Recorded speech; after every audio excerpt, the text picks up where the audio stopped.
Halo, hello, hello, hello. Welcome back to podcast Waktunya Bergurau. Berguru dari anak rantau. I'm Anindya Rahmiwati Siregar. I'm Amanda Pohan. Will be your host for this podcast.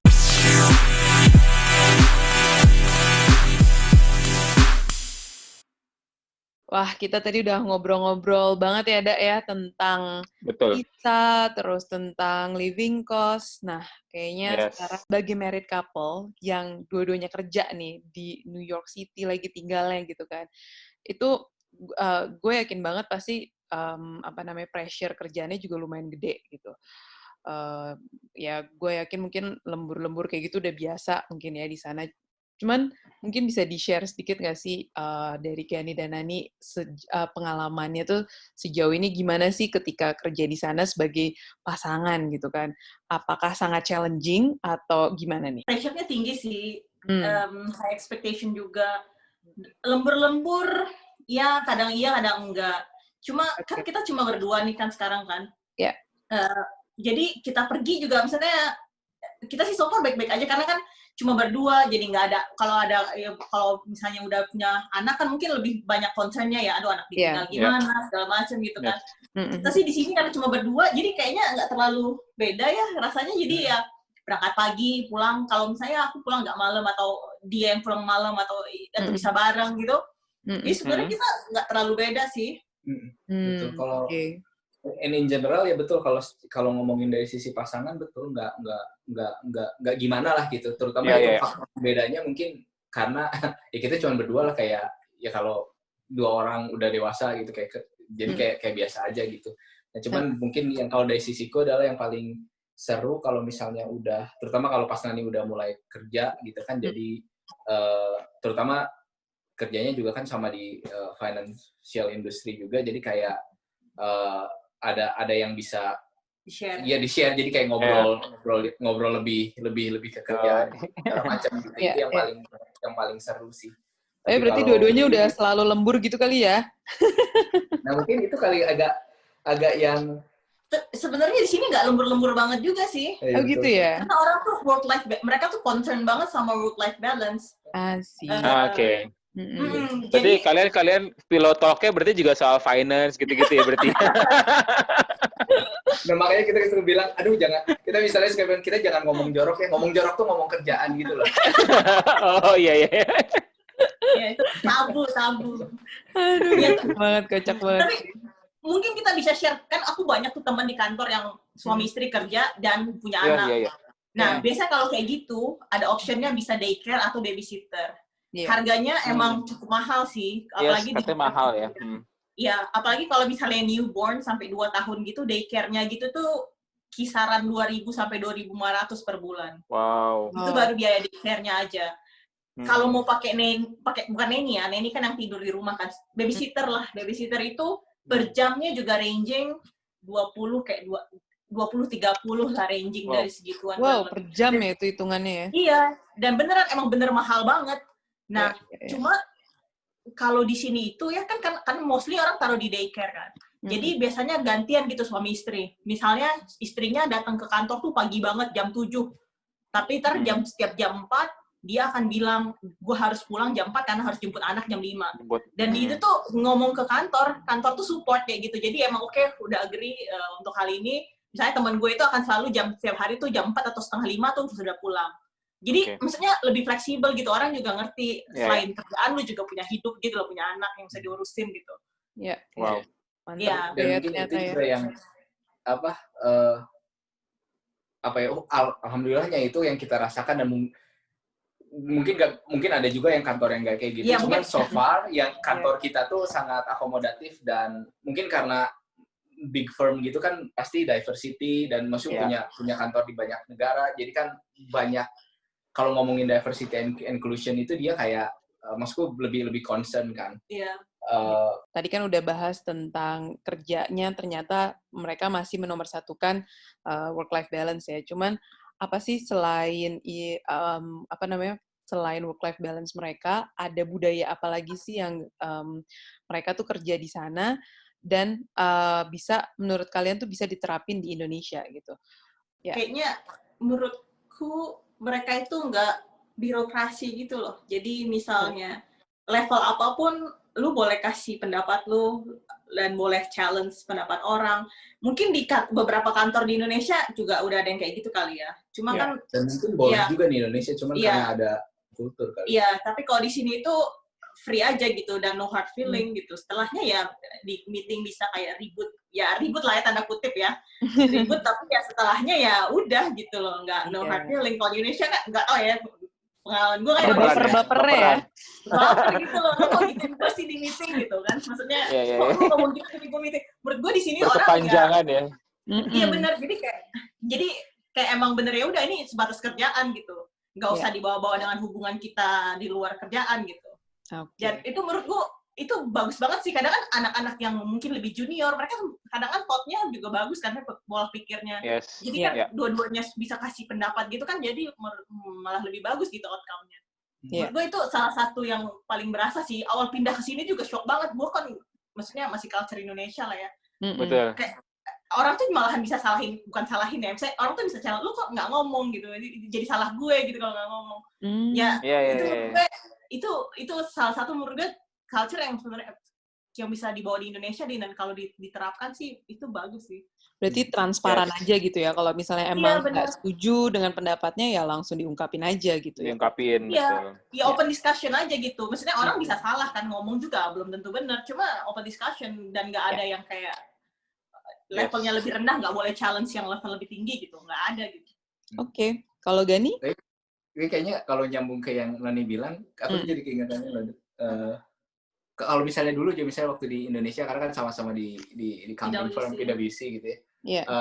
Tapi kalau di sisi lain, kalau coba dipikirkan dulu tuh, karena tiap tahun pasti ada intern, biasanya ada juga yang dari universitas luar gitu segala macam.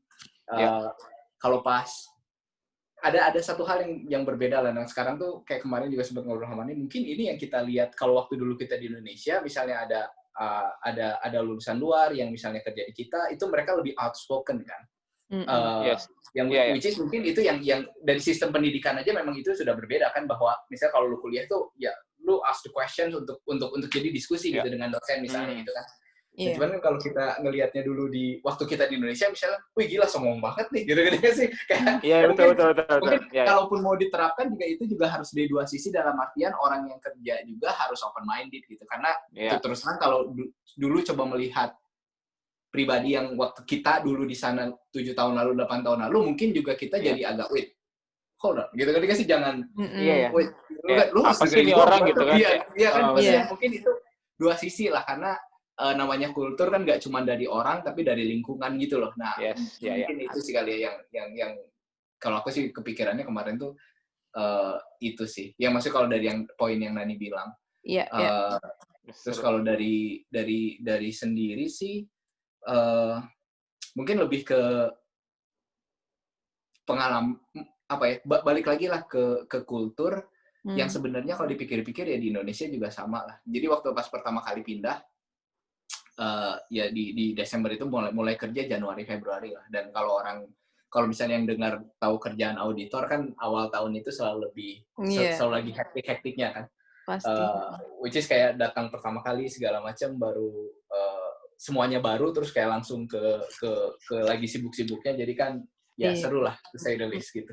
Nah cuman ada satu dulu bosku gitu manggil gitu dari kerja, terus dia bilang dipanggil lah ke ruangan gini. Terus intinya dia bilang gini, Gani, you're too nice for New York.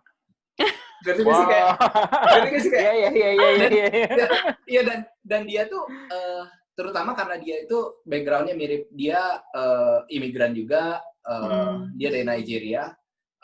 Intinya secara profil tuh ada dia orang yang datang ke New York terus untuk kerja juga gitu segala macam, jadi somehow punya mungkin bukan vested interest tapi lebih nanti kasih oh ya ini orang background-nya sama, dan mungkin dia jadi figur coach gitu segala macam lah. Cuman dia bilang gitu, you're too nice. Too nice. Ngerti gak sih, kayak terus gue bilang kenapa emang? Kan itu harus ngerti gak sih, come on, beat around the bush and everything gitu. Jadi kayak beneran kayak straight to the point gitu segala macam gitu. Terus ya which is akhirnya sih kita jadi diskusi gitu, dalam artian oh ya gue ngerti sih poinnya gitu segala macam gitu. Cuman itu mungkin salah satu kultur yang tadi aku bilang bahwa tapi kayaknya kalau kayak di Indonesia juga kan Jakarta itu kayak apa ya, semua orang ada di sana kan, ya nggak sih? Dan maksudnya orang dari Bandung yang bilangnya orang Bandung mah lemes gitu segala macam, ada juga orang dari mana yang mungkin kan jadi nyatu gitu. Nah, mungkin aku tuh ngelihatnya kayak sebenarnya kalau secara tempat sebenarnya mungkin sama aja, cuman yang ngebedain kalau kita di Indonesia itu ngerasa kan itu rumah kita, ya nggak sih? Betul. Ya. Jadi kayak nggak terlalu gimana dan selalu ada tempat yang bisa tinggal pulang ke Bandung gitu segala macam. Nah itu sih paling yang kalau secara kultur sih menurutku kayak iya gitu. Dan tapi walaupun sih take away points-nya dari itu adalah bukan karena aku bilang dia gue nggak akan bisa berubah lah gitu, maksud lu gue harus gimana, harus jadi bukan diri sendiri misalnya gitu kan. Tapi kan juga susah gitu. Cuman mungkin take away points-nya adalah kalau dari situ untuk bisa menempatkan ya istilahnya kalau dia bilang dulu tuh kayak kalau misalnya kita perang kan kita nggak harus selalu bawa basoka gitu, tapi kan kita nggak bisa selalu pakai pisau juga, intinya harus harus adjust dengan situasi gitu. Gitu sih yang menarik lah, which is kayak menurutku bukan wake up call, cuman lucu aja early on that stage bulan pertama gitu, dan dia tuh bilang dia bilang gue nggak ini, karena juga dia tahu karena background maksudnya Asia kayak lebih ke apa gitu, gue mau bilang gitu kan, gue nggak punya masalah sama lu, cuman gue mau ngasih tahu aja, hopefully ada orang yang ngasih tahu gue waktu awal-awal gitu. Nice. Don't be too nice, dia bilang. Kalau gue kan orang Palembang, bawaannya mengegas kan, jadi iya langsung cocok. Langsung ngegas, udah ngerayakin orang tapi. Tapi gue penasaran juga sih, Gan sama Nani di sana. Lu udah 5 tahun berarti kan, tadi sempat cerita di New York udah 5 tahun gitu kan. Ada nggak sih untuk kalian berdua unforgettable moment di sana tuh, ada nggak sih? Yang dari sejak kalian menginjakan kaki di New York sampai hari ini tuh ada nggak sih momen-momen apa yang nggak terlupakan lah gitu? Apapun, boleh kerjaan, boleh tentang rumah tangga kalian. Pokoknya yang sangat unforgettable gitu lah. Oke, gue ada. Jadi pertama kali kita pindah, itu kan bulan Desember, winter dong.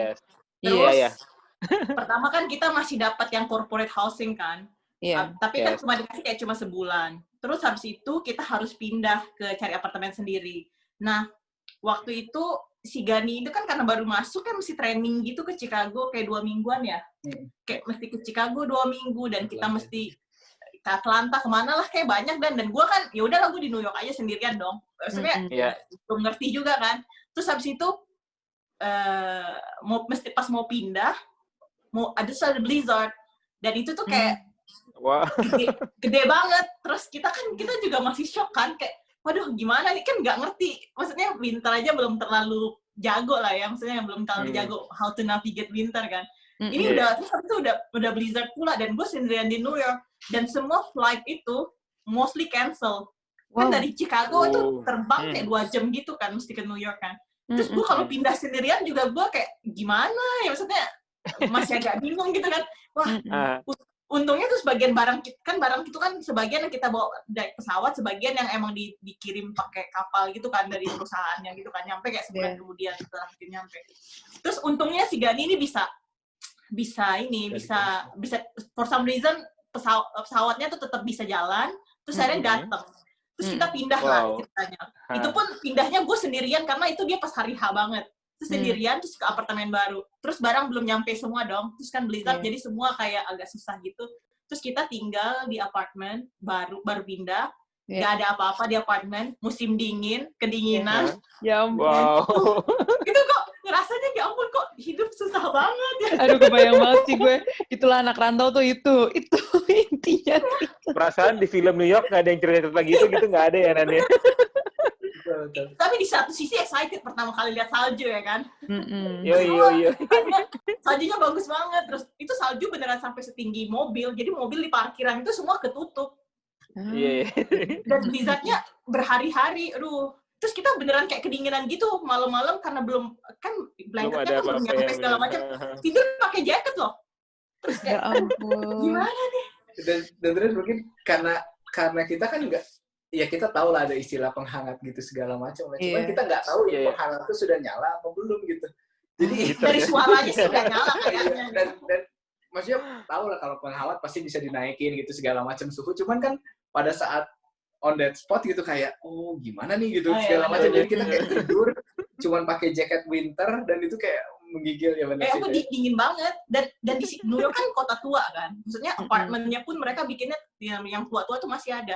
Terus jadi mostly pemanasnya itu bukan yang centralized gitu loh, yang radiator ya. Tau nggak sih? Radiator bukan Iya. Kalau di TV itu yang kayak besi-besi gitu loh. Besi ya, yang nempel di dinding gitu kan. Iya, nempel di dinding. Itu biasanya kan mostly itu centralized kan. Maksudnya tetap akan buildingnya nyalain. Cuma kan ada kayak knob yang lu bisa puter-puter. Terus kita belum ngerti dulu ya. Jadi ya gitu deh. Awal-awal pelajaran lah. Itu benar-benar pengalaman yang nggak akan dilupain banget sih itu, beneran. Iya, Mar. Kalau Gani sama juga itu atau ada yang lain? Biar balance lah, biar nggak terlalu sedih ceritanya ya. Oke, iya benar. Oke. Mungkin kalau unforgettable secara kerjaan sih kayaknya nggak ada, karena terutama yang udah mau 5 tahun nggak kerasa everyday life aja ngerasanya gitu kan. Sama kalau misalnya ditanya gimana kenangan di Jakarta gimana, kan jadi kayak ya oke lah, biasa aja.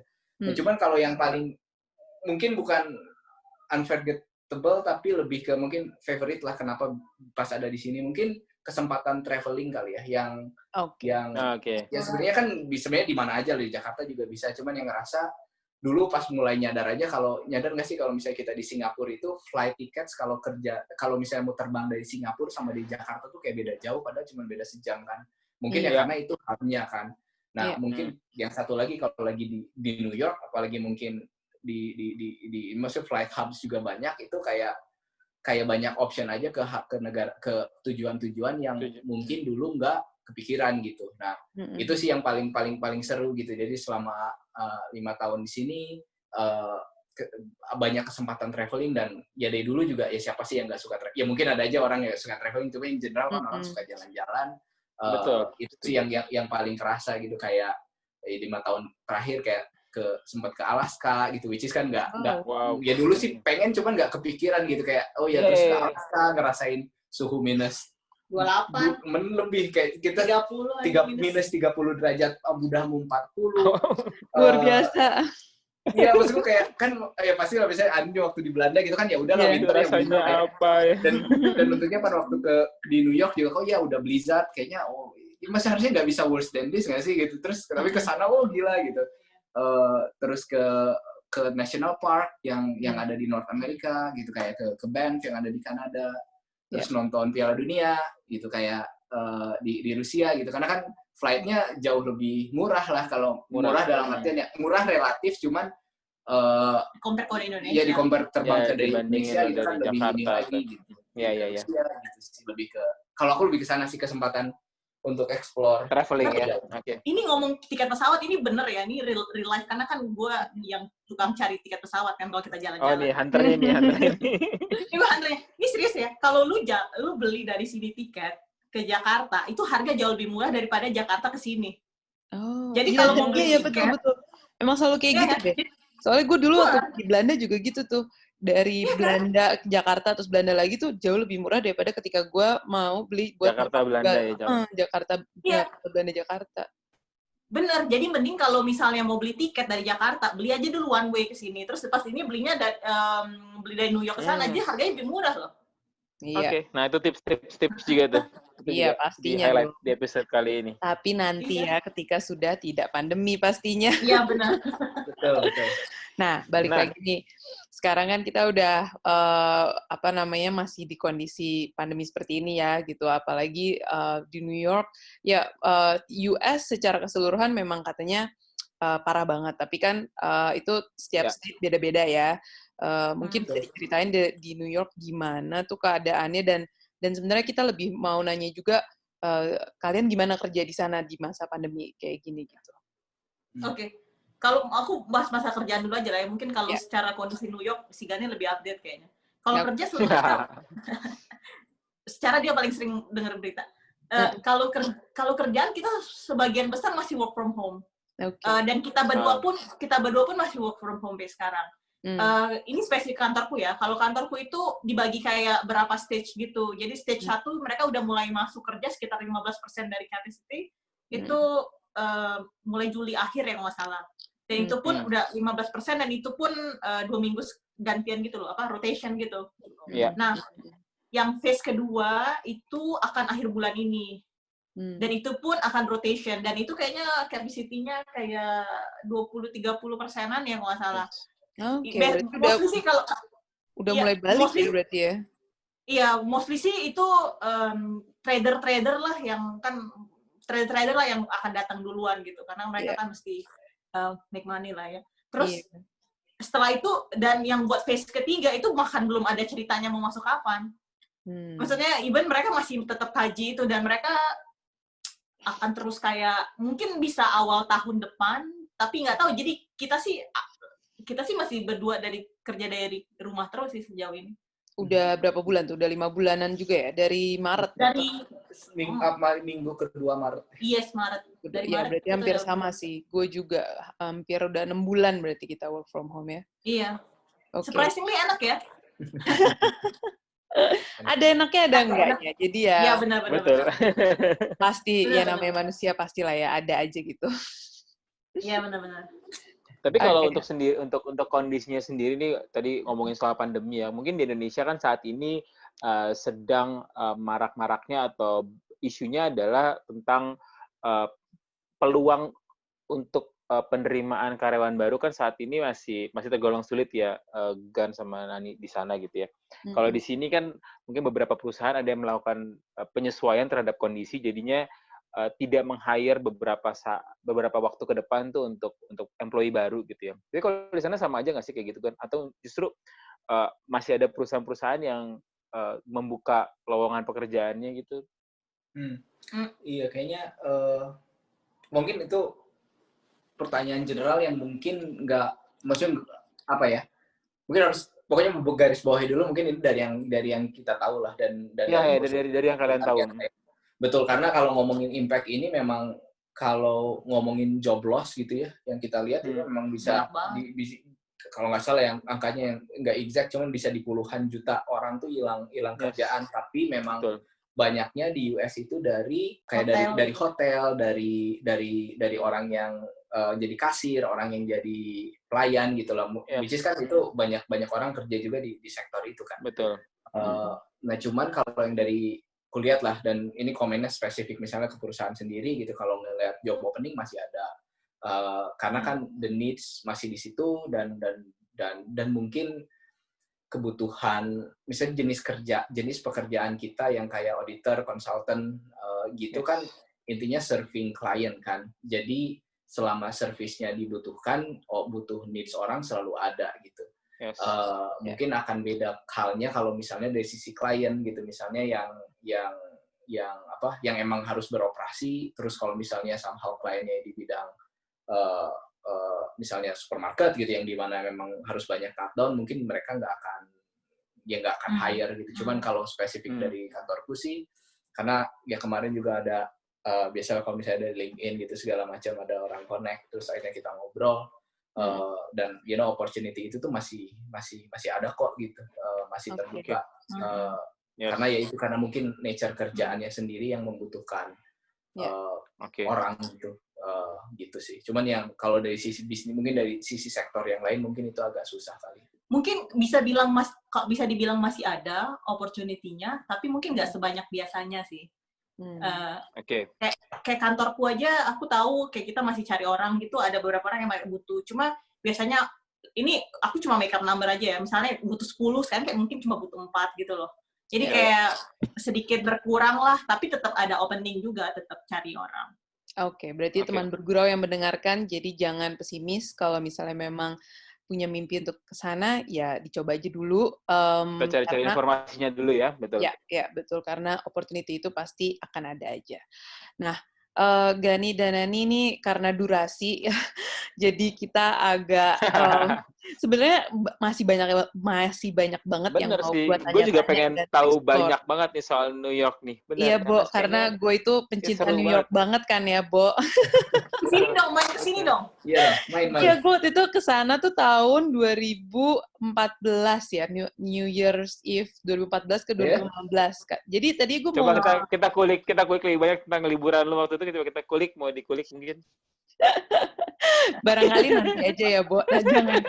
Jangan di tapping ini.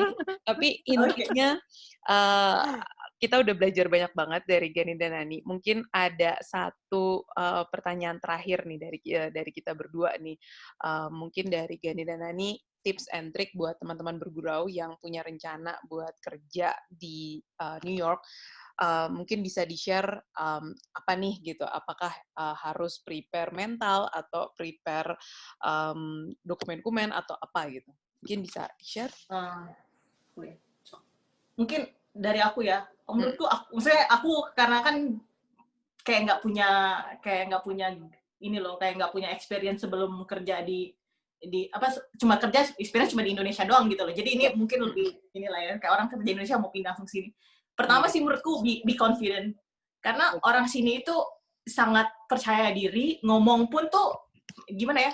Mungkin budaya kita itu kan kalau ngomong oh iya saya bisa ini, kayak lebih santai, lebih mungkin kayak harus lebih percaya diri. Walaupun kita tahu jangan takut salah gitu loh. Orang tuh nggak akan pernah pikir kok lu ngomongnya salah ya itu normal gitu loh, manusiawi gitu. Yang penting tuh jadi pertama harus lebih confident aja, lebih percaya diri. Kita tuh nggak inferior kok dibanding orang sini. Kita kadang-kadang juga menurutku kita punya kayak value tersendiri yang emang bagus gitu loh.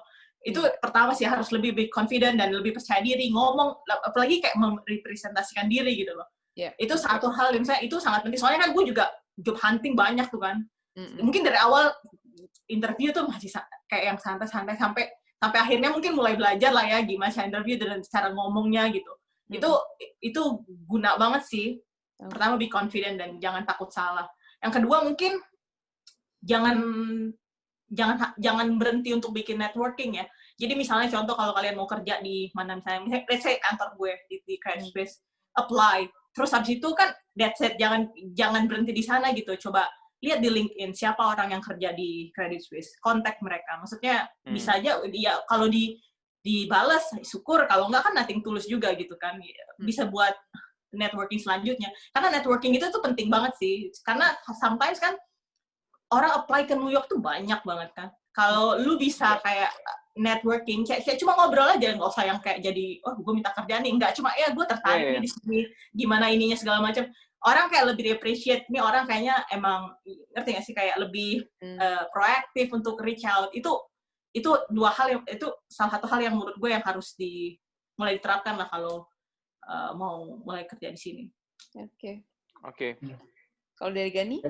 Hebat sekali Bu Nani. Iya, terima kasih. Saya sebagai job hunter. Suaminya bangga sekali berarti ya. Saya bangga sekali, betul sekali. Buat merasakan pengalaman pribadi soalnya. Betul. Itu bisa relate banget sih. Kalau dari aku mungkin agak mirip, cuman dari mungkin yang pertama adalah lebih ke mirip kayak yang Nani bilang, kayak mungkin confident, cuman kalau lebih besarnya lagi adalah rubah paradigma, gak usah rubah lah. Kalau nggak tahu ini sama atau enggak, cuman dari beberapa ngobrol sama orang dan mungkin dari refleksi ke diri sendiri, kita ada mental ini nggak sih, kayak lihat bule mental inlander gitu loh, ketika sih lihat inferior gitu loh kan, lihat kayak ngerasa lihat bule itu kayak dia lebih apa segala macam. Kalau enggak ya mungkin nggak merasa lebih, cuma ada sesuatu yang itu. Nah mungkin yang satu, kalau ngomongin kayak mental, mungkin bukan kayak nyiapin mental gitu segala macam, bahwa ketika orang misalnya ada siapapun yang berencana mau kerja di luar, kan pasti udah merasa ada, ya hopefully ada yang bisa dia jual dari skill-nya dan dari pekerjaannya gitu segala macam, nyambung ke yang confident itu. Cuman ya secara mental juga ingat bahwa so far dari pengalamanku yang ku rasa gitu,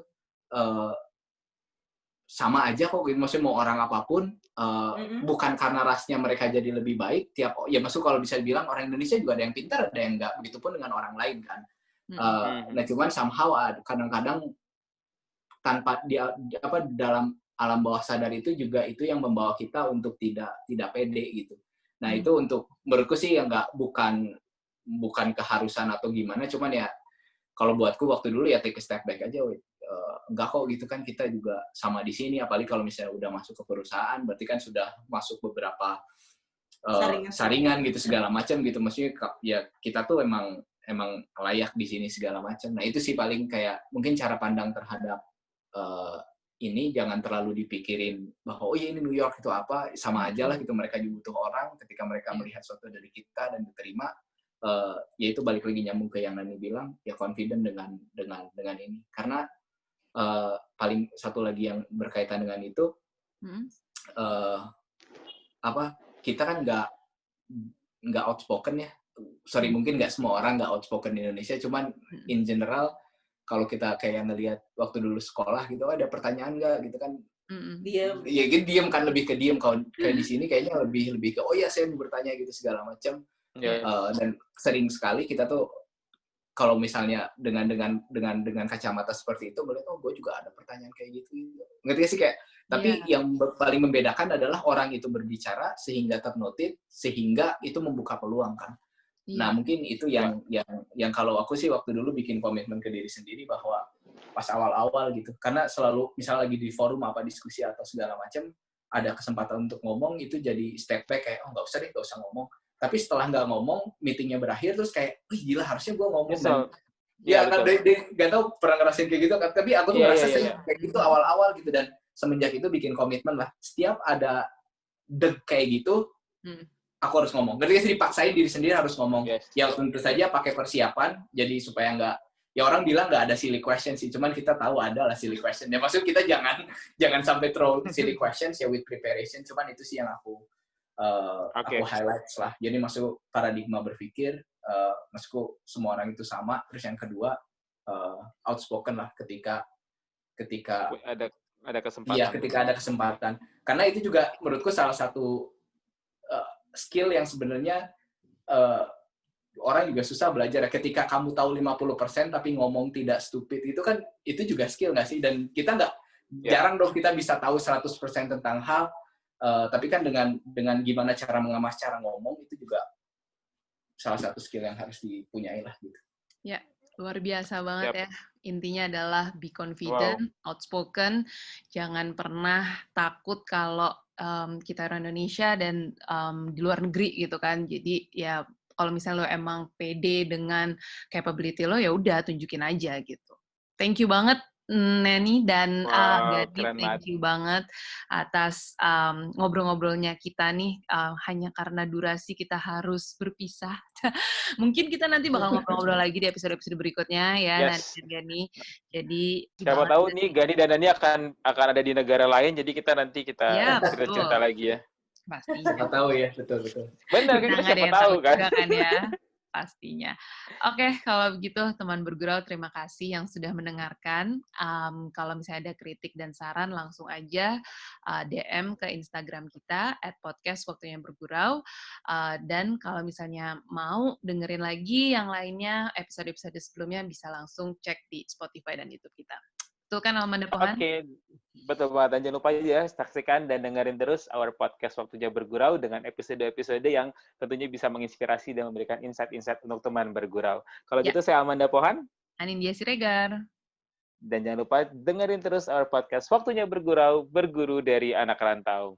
Stay healthy, guys. Bye-bye. Bye. Thank you.